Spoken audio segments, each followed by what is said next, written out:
Has anyone ever had the word come out of their mouth, if only? If only. If only I had more money.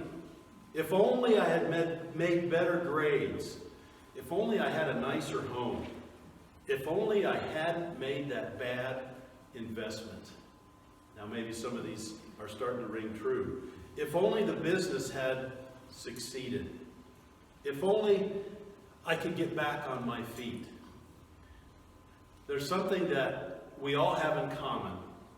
Well, I think most of us do. We've talked about recently you and your heart. We've talked about these in the book of Proverbs. You and your tongue. Today, I want to talk about you and your finances. You and your money. What does the book of Proverbs have to say about finances? You know, that's something that we all are involved in. And we all need God's wisdom, even in that area. Sometimes people might not think that the Word of God has much to say. And since we're focusing on finances, or the book of Proverbs, I just want to limit what we're looking at in the book of Proverbs. We need God's wisdom. We need God's wisdom in every area of our life. How do you handle work and play? How do you keep the balance there so that we don't work too much and not get enough rest, or so that we play and maybe don't work enough? We need the Lord's wisdom. We need wisdom in knowing the difference between saving and spending, taking in and giving out, wanting too much as opposed to expecting too little. You know, there's a proverb that says, 2 things I have asked of thee. This is in Proverbs chapter 30, verses 7 to 9. 2 things I have asked of you. Do not refuse me before I die. Keep deception and lies from me. Give me neither poverty nor riches. And I think most of us would prefer riches over poverty. But the wise man says, give me neither poverty nor riches. Feed me with the food that is my portion, lest I be full and deny you, who is the Lord. Or I be in want and steal and profane the name of my God. The wisdom to know how to live with contentment and balance in our life. And Proverbs provides a lot of that. Here he says, keep me from deceiving and lying, but also give me neither too little or too much. You see, adversity can tempt us to profane the name of God. Things get bad, we begin to complain, and we profane the Lord. Prosperity, on the other hand, can tempt us to presume on the grace of God. I've got it good. I must really be in the Lord's favor. And that can lead to sins of presumption. So we need wisdom. We need God's guidance when it comes to our finances. And so we need to ask ourselves, how am I doing? How am I doing with my part? The part that I'm to manage. How am I doing with what I give to the Lord? Solomon and these other writers have a lot to say about getting money, earning it, or inheriting it. As you read through the book of Proverbs, see how many proverbs there are that have to do with just earning money or inheriting money, receiving it, releasing money. It talks about spending, squandering, loaning, giving. All that is found in the book of Proverbs. Investing. Now, you might not find that word investment in your translation, but it talks about saving money, investing money, and handling money wisely. And of course, we know from the New Testament that we're stewards, or even the Old Testament, that really what we have, we are to be as faithful stewards with whatever God has given us. It also talks about money and wealth and riches, borrowing, lending, spending, giving, losing, silver, gold, plenty, abundance, want, poverty, and other things. So how could I possibly do that in about 35 minutes? Well, I guess we're going to have to be selective. So let's jump in and look at some proverbs, some basic principles. And here I think is the first principle, and it comes right after the proverb that I quoted just a moment ago, Proverbs 3, 5, and 6. So if you'll turn to the book of Proverbs, chapter 3, I think many of you know this context well enough that you know the verse by heart. Proverbs chapter 3. After verses 5 and 6, if you will drop down just a few verses, you'll see these words in verses 9 and 10. Honor the Lord with your wealth, and from the first fruit of all your produce, so your barns will be filled with plenty, and your vats will overflow with new wine. Proverbs 3, 9 and 10. And that's not the only place where it gives us the principle. God's blessing is something that we can have on our lives if we honor Him with our money, how we handle our money. Look at chapter 10, verse 22.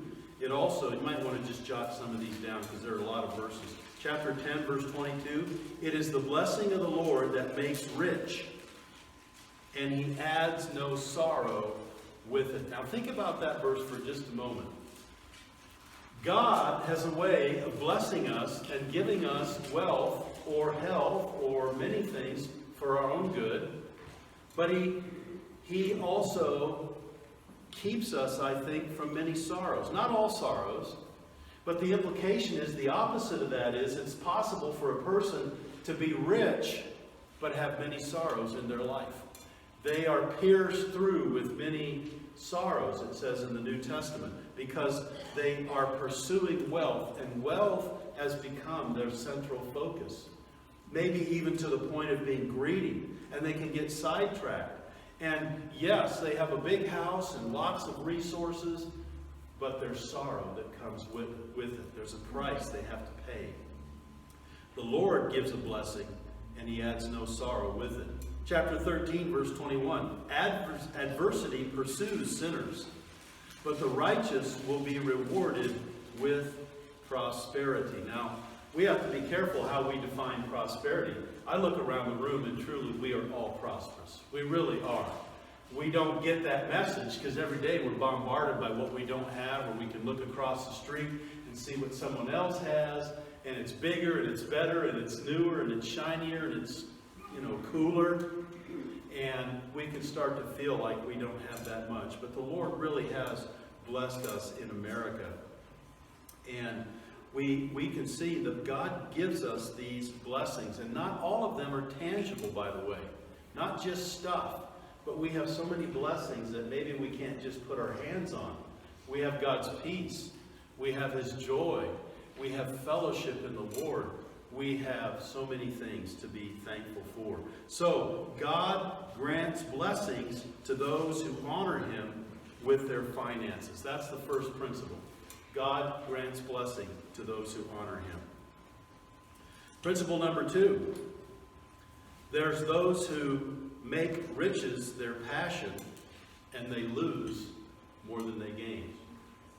People who make riches their passion lose much more than they gain. Look at Proverbs 23, verses 4 and 5. Do not weary yourself to gain wealth. That's not saying don't work hard, but it's saying don't weary yourself to gain wealth. Cease from your consideration of it. When you set your eyes on it, it is gone. For wealth certainly makes itself wings, like an eagle that flies toward the heavens. Particularly people that get involved in a get-rich-quick scheme. It looks so promising, so much potential, and it's all gone. It's like the wings of a bird. So beware of words like, this is a once-in-a-lifetime opportunity. Have you ever had that? You've got to act now. This is a once-in-a-lifetime opportunity. This, you might be thinking, is too good to be true. And guess what? You're usually right. It is often too good to be true. Proverbs 28, verses 19 and 20. He who tills the land will have plenty of food, but he who follows empty pursuits will have poverty in plenty. get rich schemes are to be avoided. A faithful man will abound with blessings, but he who makes haste to be rich will not be unpunished. 28, 19, and 20. Remember, we can have a false sense of security. And that's, I think, what the writer of Proverbs is saying. Don't put all your eggs in one basket and think that you are secure. Don't put your eggs in many baskets and put your confidence in your money or in your wealth. God says, put your confidence in Him and work hard. Investing is good. Investing is good. And appreciate your blessings as a faithful man and woman, but don't make haste to be rich. You'll often lose more than you gain. Number 3, the good thing about wisdom is it gives your wealth guidance. How many people have wealth but they don't have wisdom? What's the end of that story usually? Again, a lot of heartbreak. Look at Proverbs 8, 10, and 11. Take my instruction and not silver, and knowledge rather than the choicest gold. For wisdom is better than jewels, and all desirable things cannot compare with her. So what is he saying there? Wisdom is to be preferred over wealth. It's not saying wealth is bad. It's not saying that you shouldn't strive to improve your portfolio, if you will, but do it by hard work and use wisdom.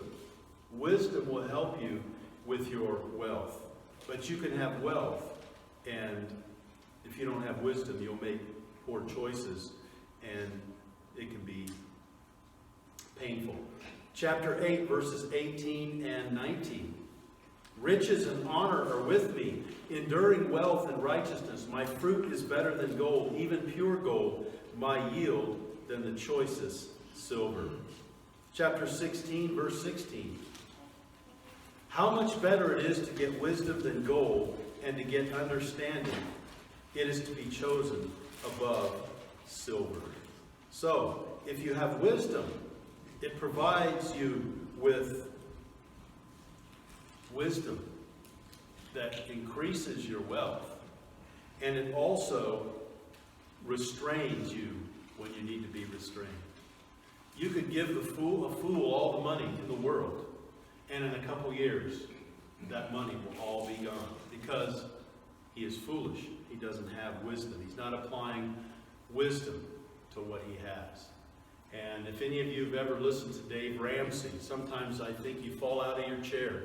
People call in with their questions, and they're in massive debt, and he starts to get a little information, input, so he can encourage them on what to do. And you know, you'll hear things like, well, he'll say, well, what do you make? Well, I make $120,000. And some of your jaws just drop already. And then, well, what does your wife make? Well, she only makes $80,000. So you begin to find out this couple is making probably 4 or 5 times what you're making possibly. And then you hear about what kind of debt they have. And what's the first thing you think? Boy, they're really foolish with their money. How did they get into that situation? Well, often they didn't apply wisdom. They were good at acquiring it. They just weren't wise in handling it. And it flew away like a bird. And the Bible also talks in Proverbs about how the borrower is servant to the lender. And, you know, we're hearing a little bit about slavery and social justice, and we might be tempted to think that all slavery is gone in America now. Well, I'm not talking about black and white issues. I'm talking about financial bondage. There are so many Americans, even though we live in this prosperous time, who are enslaved because of the way they handle their money. Their freedom is really inhibited because of poor choices. Now, you know, increased wealth can bring increased complications. See, I might have $50,000 problems. Some people have $1 million problems. And a lot of people think that, well, if I had more money, I'd be set. If only I had more money. Well, wisdom tells you that's not always a solution. Wisdom can give you a false sense of security, Proverbs says. Look at Proverbs 18:11. A rich man's wealth is his strong city, and like a high wall in his own imagination. 18:11. In other words, what's that proverb saying? In his imagination, he feels secure. Hey, I've got a hedge of protection around me. I'm secure. He has a false sense of security. The other thing that wisdom or wealth can do is all of a sudden you can have a sudden surge of new friends. Have you read the stories of people that have won the lottery? And all of a sudden they've got all kinds of buddies and all kinds of friends. I just heard a call in yesterday when we were coming back from Richfield. I turned on the radio and somebody called in, a young man, and he had said he needed some financial counsel, and he admitted that he was broke because he wanted to earn friends. And so he spent all of his money to try to impress his friends. And when the money was gone, guess what? His friends were gone, as well as his money. A sudden burst of new friends can be a problem. 14:20. The poor is hated even by his neighbor, but those who love the rich are many.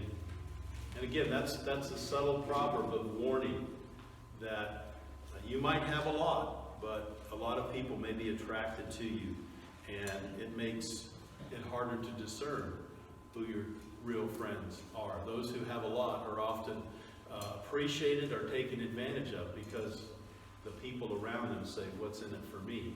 And they're just using them. So it takes wisdom, it takes discernment. There's also the possibility of arrogance and pride. Look at chapter 28, verse 11. The rich man is wise in his own eyes, but the poor who has understanding sees through him. So again, that's talking about the possibility of becoming arrogant and proud because of what we have. Another principle, money cannot buy life's most valuable possessions.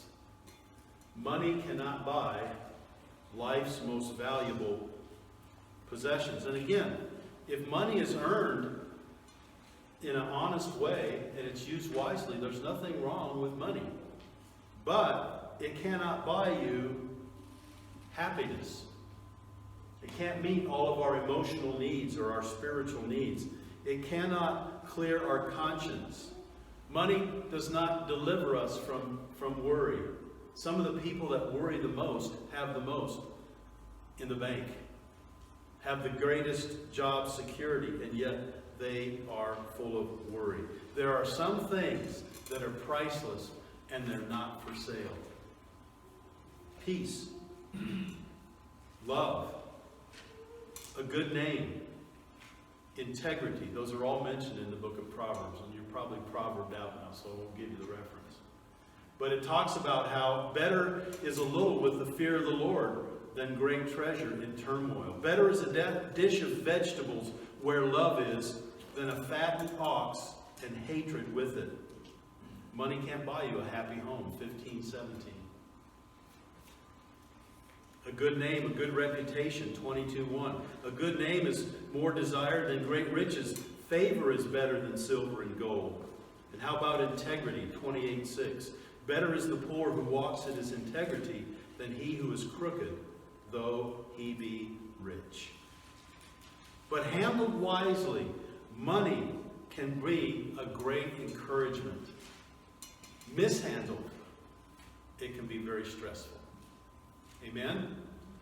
Handled wisely, money can be a great encouragement, but mishandled, it can bring a lot of stress into your life. The hungry can be fed. The poor can be clothed. The homeless can be sheltered. The abused can be comforted. Those who don't have an education can go so often somewhere where they can get an education. Money helps with all of those things. It can be a great encouragement. And how encouraging it is when you receive a gift or a blessing, or that you can help someone else with what God has given you. But the flip side of that, Proverbs 22, 26 and 27. Do not be among those who give pledges, among those who become sureties for debts. If you have nothing with which to pay, why should he take your bed from under you? What's that saying there? Say, be careful. Today we might use the word cosign.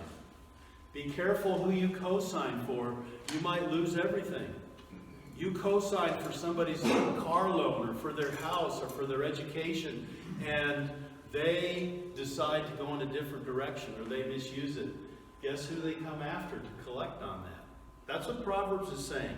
Be careful. Don't shake hands too quickly.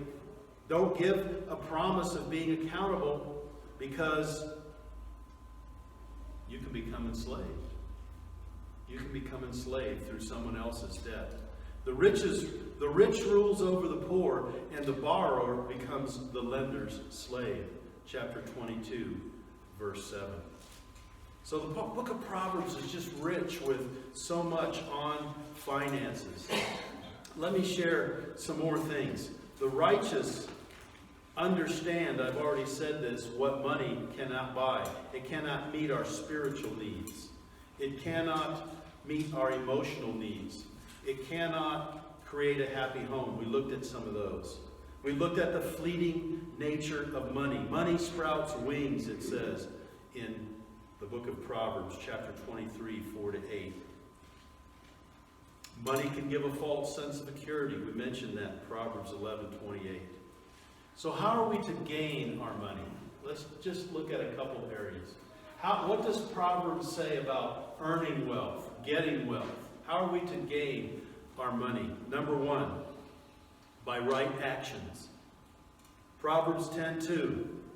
Ill-gotten gains do not profit, but righteousness delivers from death. That's chapter 10, verse 2.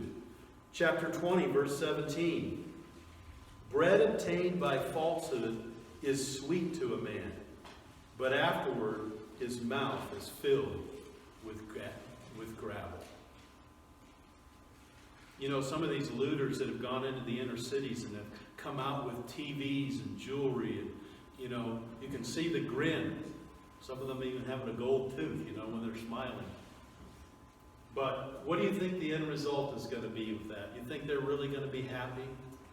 Are they just going to end up having gravel in their mouth? Now just meditate on that. Imagine taking a handful of gravel after the church service. You might find some behind the church. And offer it to your friend. Maybe they'd rather do the experiment for you. But if not, put a bunch of that gravel in your mouth and start chewing on it. Can you taste it? Can you feel what it's doing to your teeth? Have you ever bit into something and broke a tooth? I mean, it's a very unpleasant thing. That's the image here. That a person who gets money in an ill-gotten way, that is sin. And there's a bad aftertaste. Number two, not only are we to earn money by right actions, we are to do it by hard work. Proverbs 12:11. He who tills his land will have plenty, but he who pursues vain things lacks sense. Now, we've already looked at that verse, but we emphasize the last part of it, 12:11. But notice the first part of it. He who tills his land will have plenty of bread. The principle there is, and again, these are Proverbs, these are general principles, they're not absolute promises. That means you'll never have a setback in your life financially. You might, and it could be one of the greatest learning experiences that we have. It may be the best time in our life, because that's when we learn to depend on the Lord and rely completely on Him and see Him work in a supernatural way that we might not have experienced at any other time. But the general principle is a person who works hard will have a steady life. But in contrast, vain things, that's talking about speculative ventures, I think, going after things that are empty, stuff with empty promises, speculative ventures, they are very uncertain. Proverbs 14:23 is very straightforward. In all labor there is profit, but mere talk leads only to poverty. And we all know it's easier to talk than get out there and perform it, isn't it? Well, I wouldn't have done that. Oh, if it was in my hands, let me tell you. Well, mere talk, pretty straightforward. Just by talk, it doesn't make things certain. So work hard. And then, carefully investing your money. How are we to gain our money? Well, we're to invest it. That's part of the process. Proverbs 21:5. 21:5 says, "The plans of the diligent lead surely to advantage, but everyone who is hasty comes surely to poverty." So what's the advantage? Well, it's whatever the opposite of poverty is. And the two paths are distinguished by diligent planning. It's true that certain times in life, I remember when I was going to seminary or graduate school, I mean, every bit of money that I could earn had to go to pay our bills. That was pretty much it. And we wanted to give to the Lord. We always said, whatever we do, whatever debt we may have, we wanted to tithe to the Lord. We made the decision that we were going to do that. And it was really neat to see how God provided sometimes. Sometimes we ran out of food at the end of the month. Sometimes we wondered how we were going to pay a medical bill, how I was going to pay for the next semester. I worked at UPS. But God always provided. I mean, a check would come in the mail unexpectedly. Somebody would knock on the door. We'd open the door and there'd be a case of food there, or there'd be a card with a check in it. Without even making a plea, God worked. And it was really cool to see that in our stage of life. The plans of the diligent lead to advantage, but everyone who is hasty comes to poverty. And that was a stage of life where I didn't really have to think about investing. Our sole investment then, as we were starting our life together as a married couple, was trying to create a buffer fund. And we also tried to pay cash for whatever we needed. So we had, I think it was like a 70-30 budget. 70%, this is what we strive for. 70% would go to our expenses, our living expenses. And then 10% would go to the Lord, to giving. 10% would go into a buffer fund, and 10% would go into a savings account. And then when we got enough money in that savings account to buy a table or to buy a chair or something we needed, then we would go out and pay cash for it. That was called the envelope system. We literally put things in envelopes. And I marvel today at how little we lived off that. Of course, that was almost 40 years ago. But those biblical principles, as we've gone on in life, and as we get toward the end, the latter part of life, you start thinking about investments. And you say, okay, I'm not all about being wealthy, but I realize that I could live to be 80 or 90 years old. I could lose my mind at 64. It's getting close, isn't it? Showing some signs, right? But you've got to plan as a steward. You've got to say, okay, I may be able to work. And some people hear that and they say, well, that's the lack of faith. I'm just going to trust God. But I think part of being a good steward is not trying to hoard money, not trying to have enough to where you can live in a castle and be the wealthiest person in the world, but you've got to say, okay, as we get older, we may have to go see the doctor a little bit more. Or, I may be able to work to a certain age, but I may live another 10 or 15 years beyond that. And what kind of stewardship, what kind of investment should I do? Well, I can't get into specifics here, but for most people, it's something like putting your money into mutual funds, things that are growing your investment, but they're not highly risky. There's no guarantees. The whole economy could collapse. Rather than a special, investment that says, if you put all your eggs in this basket, this once-in-a-lifetime opportunity will keep you secure, and then, you risk losing everything. Well, Proverbs is talking about the wisdom to be able to see through things and to make wise choices. Part of that is working hard and investing wisely. How do we use our money? I'm going to close with just a few points here. How does God say the righteous should use their money? Well, first principle, don't use your money for self-indulgence. Or maybe I should say primarily for self-indulgence. There's nothing wrong with saying, hey, let's go to Dairy Queen and get one of those big ice cream cones or whatever. Let's go by the snack shack and get something. Or, we've worked hard all summer. Let's plan a vacation. It's not forbidding things like that. But it's not using it constantly as a consumer for self-indulgence. Proverbs 25:16. 25:16. Have you found honey? What's the rest of the verse, Joel and Gary? Have you found honey? Eat only what you need, right? You guys knew that. Are you awake, Gary? Okay. He's smiling at me. Eat only what you need, lest you have in excess and vomit it. You don't need to picture that one. Proverbs 21:17. Same truth. 21:17. He who loves pleasure will become a poor man. He who loves wine and oil will not become rich. What is that? Symbolizing just excessive use, waste, indulgence. Talking about a luxurious life. A person, it's not forbidding the enjoyment of something, but it's loving it to the point of indulgence, where you're overindulging in it. Paul wrote to Timothy and said, take a little wine for your stomach's sake. Maybe he had some issues with the water he was drinking. Paul says, take a little wine.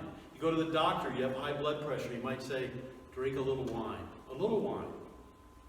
But we all know what overindulgence is.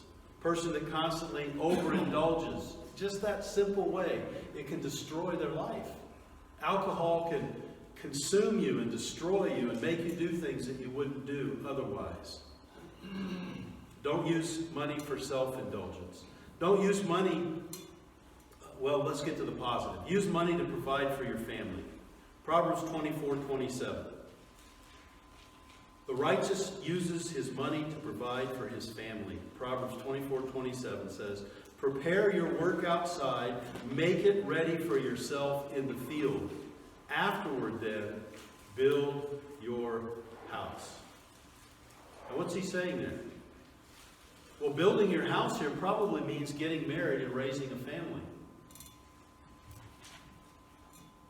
That would be the likely meaning for us today.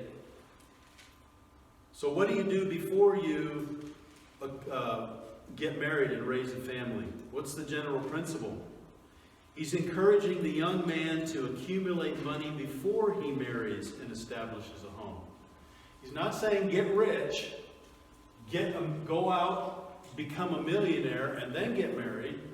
But what is he saying?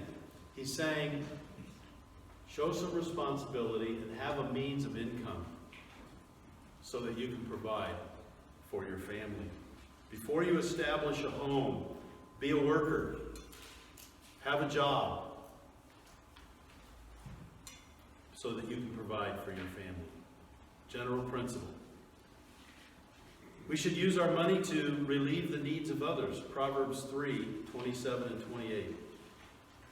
Don't use money for self-indulgence. Use it to provide for your family and to relieve the needs of others. Here we are in chapter 3 again, verses 27 to 28. Do not withhold good from those to whom it is due when it is in your power to do it. Do not say to your neighbor, go and come back, and tomorrow I will give it to you, when you have it with you. And there's many other proverbs that talk about generosity and the blessing that is on that. We won't look at those. And then here's the last point. A righteous man uses his money to give to the Lord. And we're right back to where we were when we started. Proverbs chapter 3, 9 and 10. The wise man or woman uses their money to give to the Lord. Honor the Lord from your wealth and from the first fruit of your produce, so your barns will be filled with plenty, and your vats will overflow with new wine. That is the best investment of all. Honoring the Lord, being a faithful steward of what the Lord has given to you.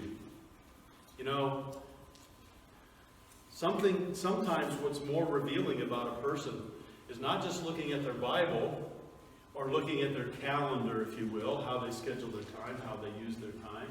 You can look at the calendar maybe and see what is important to a person by what they schedule, what they do. And I realize this already sounds outdated, because we used to say you can look at a person's checkbook. But I don't know if everybody even uses checkbooks anymore. I see people whipping out their debit cards and their credit cards, and a lot of things are done electronically now. So we don't write near as many checks as we used to, but you get the idea. We can see what we value and how we're doing when it comes to finances by seeing where the money goes. And so maybe this week, as summer starts, it would be a good time for us to go back through some of these Proverbs and look at our finances. Now, when I say that, I'm talking, of course, you and your spouse, or you and your family, or you alone. I'm not talking about any other person being involved unless you need to avail yourself of some resources. And thank God we have great resources today. Of course, most of you know about, some of you knew about Larry Burkett and Focus on the Family Resources, and now Dave Ramsey's probably the best known. Some of you have gone through the Total Money Makeover with Financial Peace University as well with Dave Ramsey. So there are so many resources that we have available. Years ago, Ron Blue had a video series that was out, some of you may have looked at. So there are great resources available, audibly, downloadable. You can load things down. Just make sure that they're a reputable group like that. And if you're struggling with debt, getting out of debt, I would recommend Dave Ramsey's Financial Peace University. Maybe some of you just need a tune-up so you can listen on some evenings. Or he does have books in print that have helped many people. There's financial advisors who are teachers. They're not just trying to get you involved in risky investments. But we have so many resources. So maybe what the Lord would have us to do is to look at our checkbook or our statements and say, okay, how much money is going toward food? Is there something we need to save money, budget for, rather than just spending it all? Maybe keeping track of your expenditures for a few weeks or a month, and then making some decisions there. How about money we're spending on ourselves for recreation? We might say, hey, we're not spending enough, or maybe we're spending too much. Maybe we can sell a few things and make better use of that. The other question would be, how am I doing with my money and the Lord? Am I faithfully giving to God? Does my financial management reveal that I'm trusting God? Or am I always saying, well, I want to do this and I want to do that, but weeks or months will go by and I still haven't acted on that impulse that God has given to me? So, for some it might just be as simple as sitting down and starting a budget. Now, some of you who are younger, you say, well, I don't make enough. You'll be surprised, though, if you will start even when you get your first job. If it's possible. I know a lot of money will go toward education or maybe just buying a car to fix up that you need to get to work and back. But starting young and saying, okay, I'm going to take 10% of this and give it to the Lord. Give it to the church. Give it to someone else. For you, it might be a different amount. I don't think God says we have to give a certain amount in the New Testament. He does say give generously. He says God loves a hilarious giver. He wants us to be givers and to trust in Him. But also just develop a simple budget. How much do you want to put toward saving? How much do you want to put toward your future investment in some way? And it's amazing how over time, the magic of compound interest just makes that grow. And it also, People who budget like that and have limited resources often are more frugal with how they spend their money. So, a person might go out and you say, well, I don't have the money to buy that. Well, a lot of times people go into debt and they just buy it and then that debt just accumulates. So instead of gaining interest that comes to you, even if it's low right now, you open a CD, you hardly get anything for it. But if you are taking out a loan all the time, think of the interest that you're losing that could be used for enhancing your own life or blessing other people. And for some who are really secure, that can become a fun thing. And you say, well, how can I bless the church? How can I bless some families that are in need?